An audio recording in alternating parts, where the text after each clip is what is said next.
जब ये नहाने के लिए नदी पर जाता है तो घर का कूड़ा कचरा इकट्ठा करके टोकरी भर के रखना, छत पर चढ़ जाना। जब ये स्नान करने के लिए नदी पे जाएगा तो उसके सर पर ये कूड़ा कचरा डाल देना। माता लुई ने कबीर जी के आदेश का पालन किया। दूसरे दिन जब वो नहाने के लिए नदी पर जाने लगे तो उन्होंने ऊपर से उनके शरीर पर कूड़ा कचरा डाल दिया।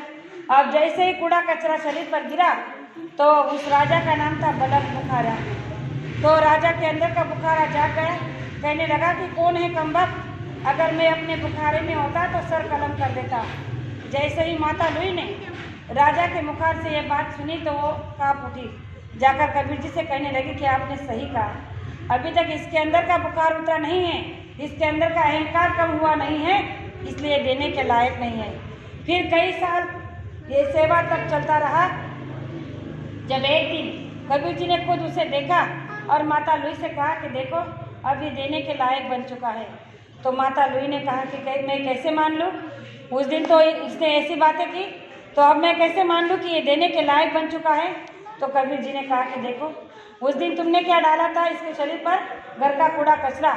आज तुम एक छोटे बच्चे की गंदगी को, उसकी टट्टी को भर कर रखना टोकरी में, जब सुबह ये नहाने के लिए नदी पे जाएगा तो उसके शरीर पर डाल देना।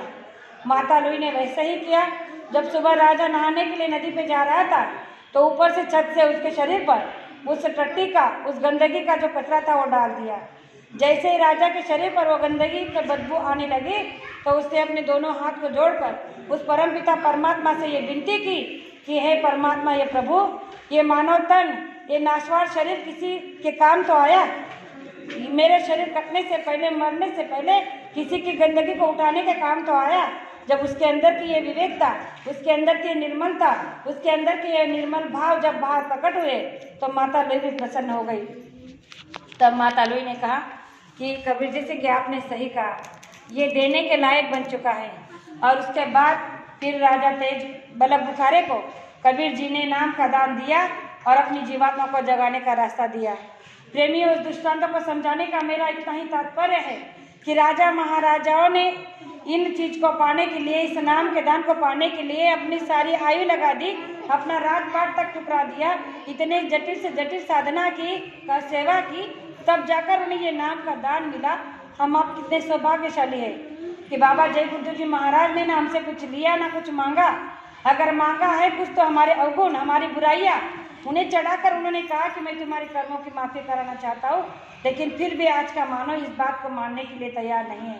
तो प्रेमियों, हम आपको इस बात को समझना चाहिए कि ये किराए का मकान कुछ दिनों के लिए मिला है। जब एक दिन इसका समय पूरा हो जाएगा और इस दुनिया से जब हम चला जाएंगे तो मरने के बाद आपको कोई याद नहीं रखेगा। गुरु महाराज ने कहा कि आपकी पत्नी जो आपसे बहुत प्यार करती है वो भी आपको 1 महीने तक याद रखेगी, बाकी बाद में सब भूल जाएंगे। तो जो स्वार्थ का संसार आपको मिला है, इसमें आपको निस्वार्थ होकर केवल और केवल सद्गुरु से प्रेम करना है। स्वार्थ से भरे संसार में आप जितना फंसोगे उतना आपको दुख मिलेगा, क्योंकि संसार का नाम ही दुख है।